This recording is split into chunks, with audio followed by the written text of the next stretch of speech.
Hi students, I am Dr. Bhavna. In this lecture we are going to continue with the topic that is called as ecology. So already in the last class we have started with ecology. What is ecology means? Ecology is the study between the organisms as well as between the organism and its environment. So our environment is also very much necessary for us to go forward with the numerous things. So ecology is a good study that we have to deal, and it is also important in NEET point of view because in second year numerous questions were asked based on ecology only. So I want you all to be clear in every topic of ecology. So first when we have started with the definition, then about the major biomes we have seen, like Rajasthan deserts and all. These are the major biomes that are present, and polar ice caps and all also we have seen regarding the ecology topic. So numerous polar ice caps, Rajasthan deserts, these all were classified under biomes. The next important thing we have seen is what are the abiotic factors which are present. So there are four abiotic factors which are present, that are nothing but temperature, water, soil, as well as the light. These are the four abiotic factors. Abiotic means what? They are non-living things which are present. Along with these non-living things, there are also living things which are formed. In evolution chapter, we have seen about the numerous living organisms, like how they are formed, how the humans are formed, how numerous amphibians are formed. These all we have studied in evolution chapter. So in this ecology, what is the relation between the organisms and its environment plays a very important role. So when you have come to that of ecology topic, the another important thing that you should remember is nothing but there are four abiotic factors. Next, along with abiotic factors, there are also biotic factors which are present. What are the biotic factors which are present? Those are nothing but predators, parasites, as well as numerous which depend, we organisms, communities, everything will come under biotic components. So along with abiotic components, biotic also play an important role. This is a tough chapter, a little concentration is needed for you to understand between the concepts, because everything will look alike, but they will pick some question and they will ask you in NEET. So I want you all to concentrate on this chapter as well as read this in your textbook 3 or 4 times. You should read, then only it will be easy for you to understand. So when we have started with the four abiotic components, first we have started with temperature. So in the temperature, the usual temperature, it usually decreases from the equator towards the poles. So from the equator means in the equator regions, always the temperature will be very high. This is the most important abiotic factor that is related to we humans, because with the temperature only numerous mammals and everyone can survive. So this is the first most important factor in this ecology chapter. So usually it decreases from equator towards the poles. When you are going from equator towards the poles, gradually temperature starts decreasing. Means what? Near the equator the temperature is very high. Near the equator, suppose in India, what are the places which are present near the equator? That is nothing but Maharashtra, Madhya Pradesh, these all are near the equator, Rajasthan. So there is scorching sunlight, there is scorching high temperatures, it also reaches to 50 degrees. Again in Jammu and Kashmir or Kerala, the usually the temperature decreases. So here the first point you should remember is temperature decreases from equator towards the poles. Then another important point is those organisms which can tolerate wide range of temperatures are called as eurythermal, and which cannot tolerate are called as stenothermal. Which can tolerate eurythermal. They can tolerate wide range of temperatures. Suppose they can tolerate 50 degrees or 10 degrees also they can tolerate. But who cannot tolerate are called as stenothermal organisms. I am repeating all this because this is a tough topic as well as It is important in NEET point of view as well as for those who miss the class. So I want you all to concentrate here. So eurythermal organisms, stenothermal. Eurythermal means they can tolerate wide range of temperatures. Stenothermal, they cannot tolerate wide range of temperatures. So this is about the temperature topic, as well as you all know numerous mango trees can survive in India type areas, as well as in numerous examples I have given in the last class. Or else suppose you can see the snow leopards, as well as you can see only them in polar areas. In mango trees and all, you can't see them in Canada or else Germany. Why? It is due to temperature variations which are present. So this is about the temperature topic. Next we have done about the water. So water is also an important factor next to temperature. Water, without water can we all survive? No. First oceans and all are formed before human beings. Then only, as well as without water in summer or winter, any area water is needed. In summer especially we need so much of water. Without water can we all survive? No. So water also plays an important role. Water that is related to that of oceans, lakes, ponds, it all can survive water. So basically, the water plays a very important role. So the organisms which can tolerate salinity in the water. So the water in the sea will be very saline, as well as in fresh water it is normal. It will be very fresh, no salinity will be there. So some organisms can survive only in these saline areas. See, suppose the seawater or freshwater organisms, suppose the freshwater organisms means katla, rohu, these all are freshwater fishes. Can they survive in seawater? No. They will die due to the osmotic problems which they face. The salinity which they face, they will die due to the salinity which they face.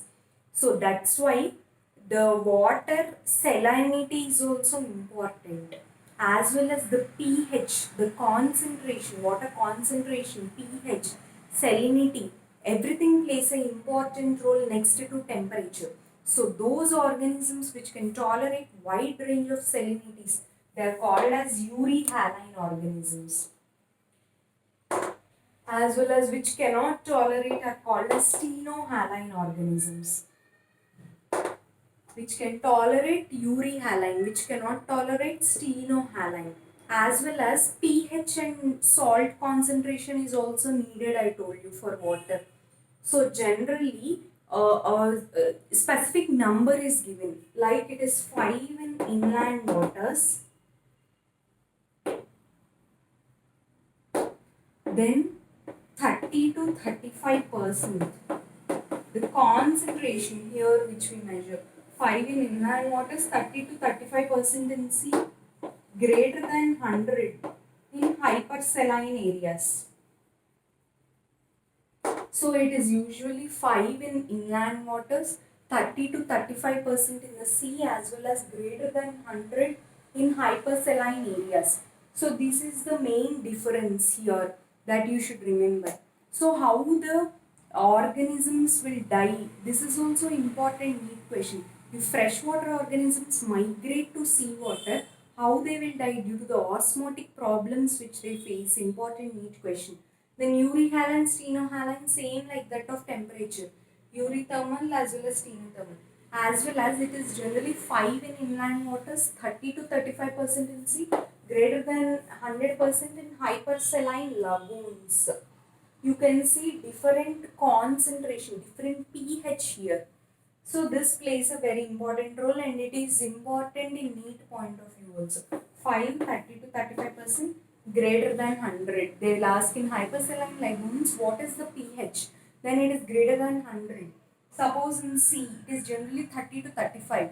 In inland waters it is generally 5%. So this is about the water as well as temperature, the most important abiotic factors. The third important abiotic factor is nothing but light. So light plays a very important role in this. How do plants prepare food? So they prepare the food by a process that is called as photosynthesis. So usually they produce food by the process called as photosynthesis, right? So we all can survive, we animals as well as numerous we humans, everyone are able to survive. Why we are able to survive? Due to the plants produce numerous amount of food so that we consume.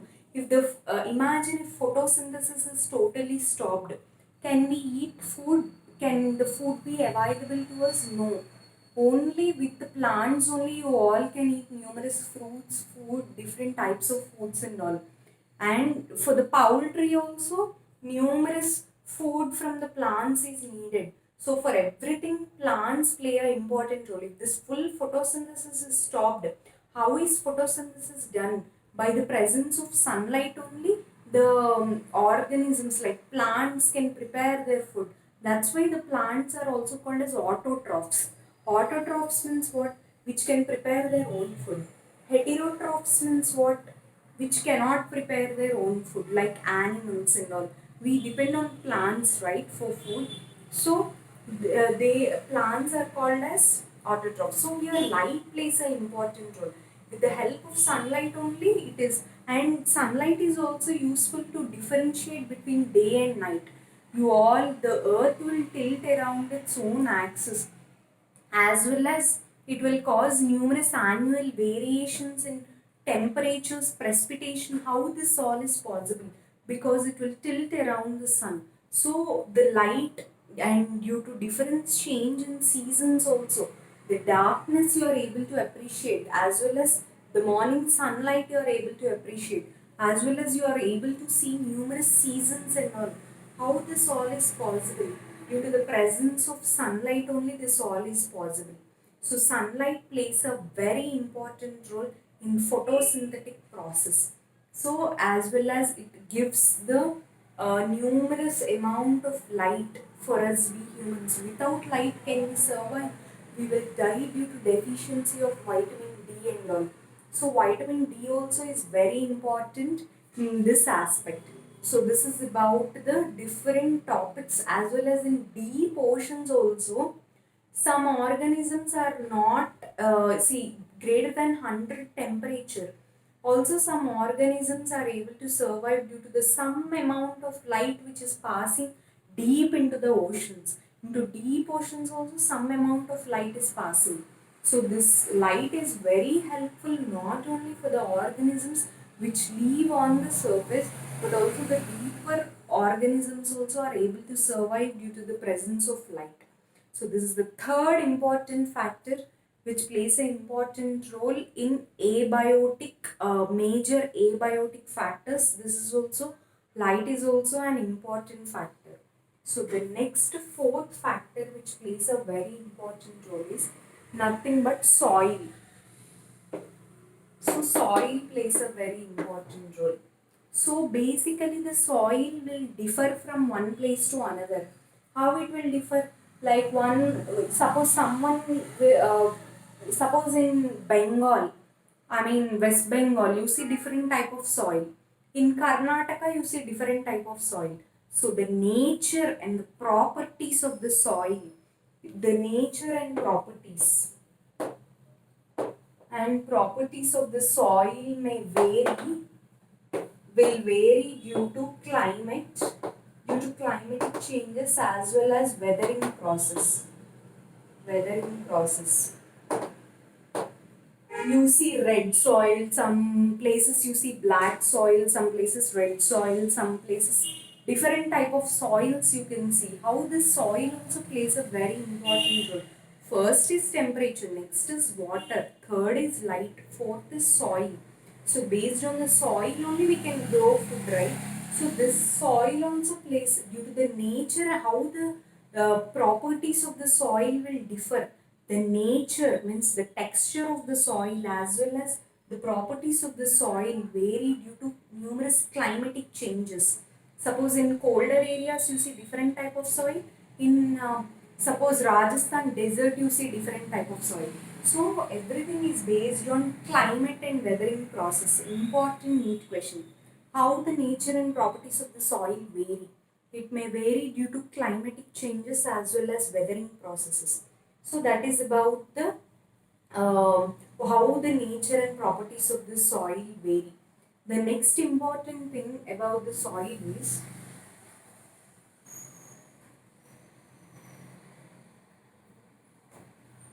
two factors will determine the perlocation and water holding capacity of the soil. Various characteristics such as soil composition as well as grain size determine the perlocation and water holding capacity of the soil.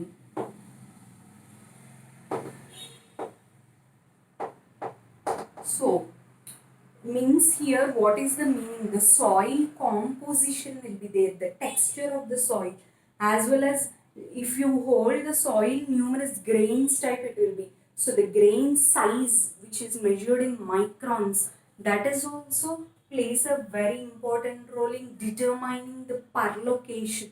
Means the how much of water is going inside, how much the water can hold.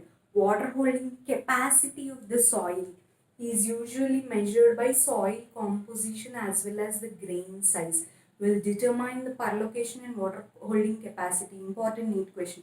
In soil only important NEET questions will be asked, because light, temperature, water, everything we all will know. In water basically 5 in inland waters, that is important. Numericals 5 in inland waters, 30 to 35% in sea, greater than 100% in hypersaline lagoons, that is important. Next, this is important in any point of view. They'll ask you like soil composition, grain size will determine the dash of the soil, or what are the factors which determine the perlocation and water holding capacity. So the soil composition and grain size will determine the perlocation and water holding capacity. So as well as first point I have done that the nature and properties of the soil may vary due to numerous climatic changes as well as weathering changes. So the nature of the soil will vary due to climate changes. Next, the perlocation and water holding capacity is usually determined by soil composition as well as grain size. So this is about the soil, as well as along with the soil composition and grain size, other factors also will determine what is the soil which is present in that area. So what are the other factors? They are nothing but pH as well as mineral composition. pH, mineral composition, what is the soil that should be present in a specific area? What are the factors which determine? They are nothing but pH as well as mineral composition will determine the different characteristics that are related to soil. So the three important points that you should remember in soil: the soil, the nature and the composition of the soil will vary from place to place depending on the climate as well as the weathering process. It will change. Next, what will determine the perlocation and water holding capacity of the soil? The soil composition, the composition of the soil as well as the grain size will determine the perlocation and water holding capacity of the soil.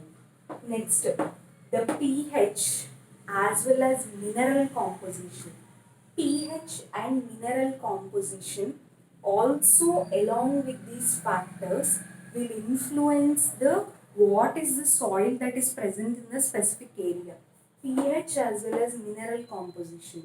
What is the soil that is present in specific area is determined by pH as well as the minerals will be present in soil. I think you all know the numerous minerals. Because of the minerals only, plants are able to grow and survive. Everywhere, wherever the plants grow, the farmers don't go and put the seeds or some numerous fertilizers. They won't put, right. They will grow naturally because of the mineral composition, the minerals which are present in the soil, as well as due to the climatic changes, the pH also will influence. So these are the 3 points which play a very important role in each point of view for you all to remember. So this is about the 4 major factors which are associated with that of humans. 4 abiotic factors which we have discussed. Now we should see what are the responses which are given to the abiotic factors. We humans will react to numerous, suppose if you go to some specific area and if you get allergy, you are allergic to that area, then these abiotic factors are only playing here important role, right? The response is usually given by us. So what are the responses which play an important role? What are the responses to these abiotic factors? Now we are going to see.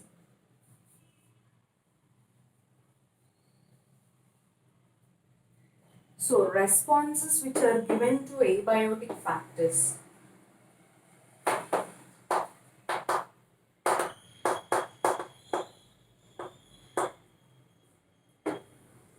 So responses to that of abiotic factors. What are the responses which are usually given? First thing, every organism will try to maintain the constant body temperature, right? You all will maintain constant body temperature. You don't want to change the temperature when you go from one place to another. So every organism will try to maintain the constant body temperature as a natural mechanism which is present.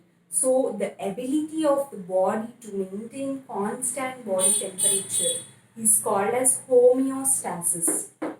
Homeostasis means we are able to maintain constant body temperature. The abiotic factors will vary from place to place, but we humans, we maintain the constant body temperature from one place to another. Again, some organisms will not maintain constant body temperature, but we humans will maintain the constant body temperature that is present.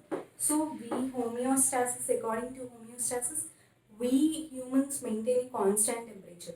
That's why we are called as homeothermic organisms. I told you in the last class, poikilothermic means cold-blooded animals. They do not maintain constant body temperature. But we humans or mammals, we can be specific in this aspect. So we maintain constant body temperature. So we are called as homeothermal organisms or warm-blooded. We are not cold-blooded, we are warm-blooded animals. So, according to this, basically, there are 3 types. They are called as regulators, partial regulators, conformers. If you draw a graph and understand, see, this is the external environment and this is the internal environment. So, in the external as well as internal environments, normally these are called as regulators. Regulators means you should understand by name. Only you should remember only one point here. Regulators means which maintain constant body temperature. Then partial regulators means like this, which do not means half they will maintain constant body temperature. Suppose when they are on land and when they go in water they do not maintain constant body temperature. Some organisms are also present like that. So that's why they are called as partial regulators. Regulators means which maintain constant body temperature. Partial regulators means which do not maintain constant body temperature. But half they will maintain, half they will not maintain. So they are called as partial regulators. Then later, these are called as conformers. So conformers means what? Their body temperature will be continuously differing from one place to another. Their body temperature will be varying related to that of external as well as internal environment. So one point you should remember here. Regulators means which maintain constant body temperature. Conformers means which do not maintain constant body temperature. These are called as regulators. These are called as partial regulators. See, regulators, I drew the graph straight, means what? They maintain constant body temperature. Partial means only they maintain. First, they will not maintain constant body temperature, they will be raising, then they will maintain constant body temperature. So they are called as partial regulators. When you come to conformers, so conformers means what? Continuously the body temperature will be rising. So here is the specific thing that is related to temperature itself. So abiotic factors like temperature, water, light, soil will vary from one place to another. But regulators and conformers, they will not vary from one place to another. Regulators will every time they'll have constant body temperature. Conformers, the temperature will be changing from one place to another. So this is about that. And when we start with that of regulation, regulate, how the organisms will regulate themselves. So by now I think you have understood. Regulate means what? The people they are able to maintain constant body temperature. So they are able to maintain constant body temperature from one place to another. Anywhere they go. Suppose if they go to Himalayas, if they go to Rajasthan deserts, everywhere their temperature will be same. So they are called as regulators. As well as suppose in summer, normally we humans, means birds, mammals, everyone humans, we all are considered under regulators. So the examples under regulators are birds, mammals, and we humans. We all are called as regulators. Important NEET questions. These all you should remember. They'll give you numerous examples and ask. Now they'll ask, suppose humans are conformers, assertion, because they cannot maintain constant body temperature. They can maintain constant body temperature and they are not called as conformers also. They are called as regulators. So both sentences, assertion is wrong, reason is wrong. So here that you should remember here. Conformers means which we are able to maintain constant body temperature. They are not able to maintain. Regulators which are able to maintain constant body temperature. Birds, mammals, we all are regulators. We are able to maintain. So we are able to maintain a thing that is called as homeostasis. Normally, what is our body temperature which is present? It is usually 37 degrees Celsius. Right? It is 37 degrees Celsius. So wherever we go, we are able to maintain 37 degrees Celsius. If it will vary, suppose in summer, the temperatures will raise, they will go to 50 degrees outside temperature. Then what the mechanism, how the body will maintain, we will sweat profusely, full sweating will be there. So like that again we are able to maintain 37 degrees. Though it is outside 50 degrees also, we are able to maintain 37 degrees. How? In summer we are able to sweat. The body develops a mechanism which is called as sweating. So we are able to maintain constant body temperature. In summer, when you come to winter seasons again, in winter seasons, what will happen? We will shiver, right? We all will roll with the blankets in winter. Why? If there is a shivering mechanism which our body is taking. When we are shivering, the body will produce so much amount of heat in our body, and then again you are able to maintain 37 degrees Celsius. So this is the main example which is given in your NEET. So important NEET question. So we humans are called as regulators and we are able to maintain constant body temperature. Birds, mammals, everyone will come under regulators. Then that's why we are able to maintain a process that is called as homeostasis. Then it is generally 37 degrees Celsius. We are able to maintain normal body temperature. In summer, we are undergoing a mechanism that is called as we are able to maintain the mechanism by sweating. In winter, by shivering. the heat is produced in our body, and then though outside it is very cool also, we are able to maintain 37 degrees Celsius. So this is about the, so we have done today about the what are the major abiotic factors. Then we have started with what are the responses which are given by numerous human beings to different situations, like different abiotic factors. So first one we have started with regulation. Then in the next class we are going to continue about the conformers. Then the third one we are going to migration, suspension as well as adaptation. Okay.